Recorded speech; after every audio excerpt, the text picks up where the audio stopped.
Democratic presidential hopeful Pete Buttigieg is set to announce he's suspending his bid for the White House. His husband, Chasten, is speaking now. Let's take a look. Welcome to the stage, my dear husband, the man I love so much, Mayor Pete Buttigieg.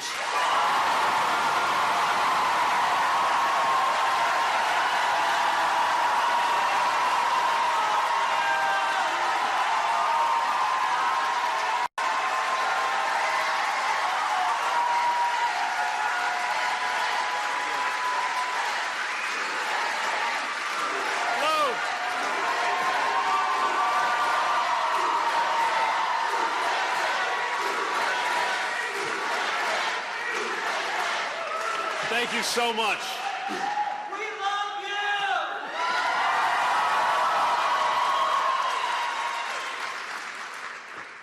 you! It's so good to be in South Bend.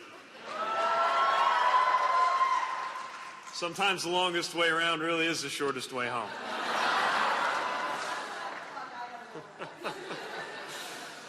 Here we are. In the last few years, America has faced enormous challenges, from an economy in transition to a climate on the brink, to a president sowing chaos and discord across the very country he is responsible for uniting. And for many Americans, these challenges have amounted to a call to action. And so, like so many others, I thought deeply about what I could do to make a difference, what I could do to make myself useful. And it was in that spirit, with your help, that a year ago we launched our campaign for the American presidency. We began this unlikely journey with a staff of 4 in a cramped office right here in South Bend, Indiana, right down Washington Street.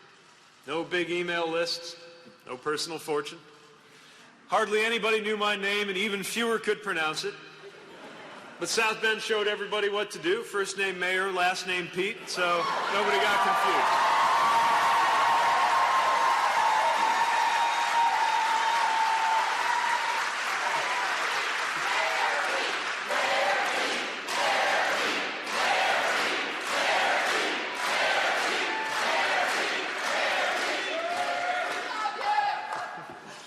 But by every conventional wisdom, by every historical measure, we were never supposed to get anywhere at all.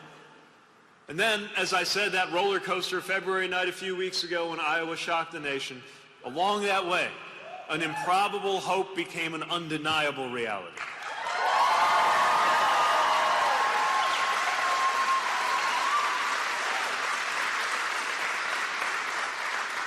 In a field in which more than 24 Democratic candidates ran for president, senators and governors, billionaires, a former vice president, we achieved a top 4 finish in each of the first 4 states to hold nominating contests, and we made history winning those Iowa caucuses.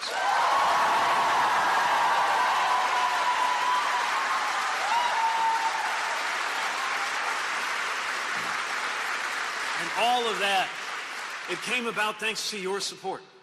Thanks to the power of this campaign's vision in your hands. It proved that Americans really are hungry for a new kind of politics, rooted in the values that we share.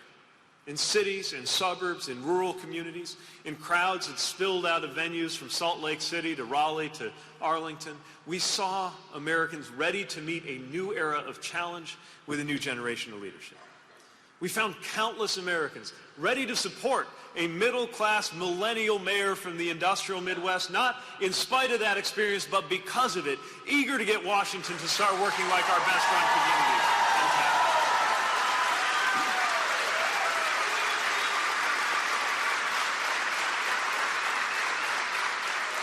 in town. In a divided nation, we saw fellow Democrats join with independents, and yes, some of those future former Republicans, to choose a different politics. To choose a politics defined not by who we push away, but by how many we can call to our side. And we sent a message to every kid out there wondering if whatever marks them out as different means they are somehow destined to be less than. To see that someone who once felt that exact same way can become a leading American presidential candidate with his husband at his side.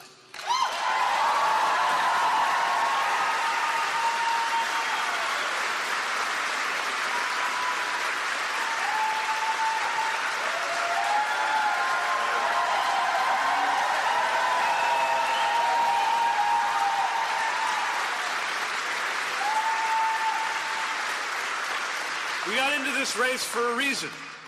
We got into this race in order to defeat the current president and in order to usher in a new kind of politics.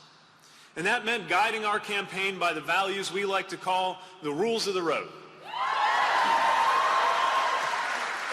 Respect, belonging, truth, teamwork, boldness, responsibility, substance, discipline, excellence, and joy. And every decision we made was guided by these values. One of those values is truth, and today is a moment of truth.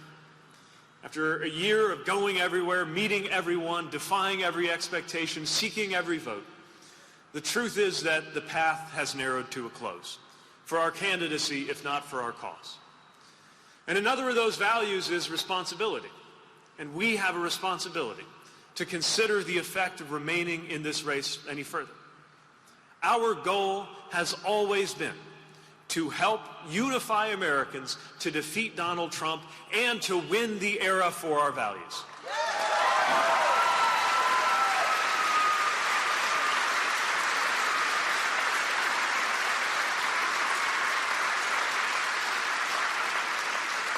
And so we must recognize that at this point in the race, the best way to keep faith with those goals and ideals is to step aside and help bring our party and our country together. So tonight, I am making the difficult decision to suspend my campaign for the presidency. I will no longer seek to be the 2020 Democratic nominee for president, but I will do everything in my power to ensure that we have a new Democratic president come January.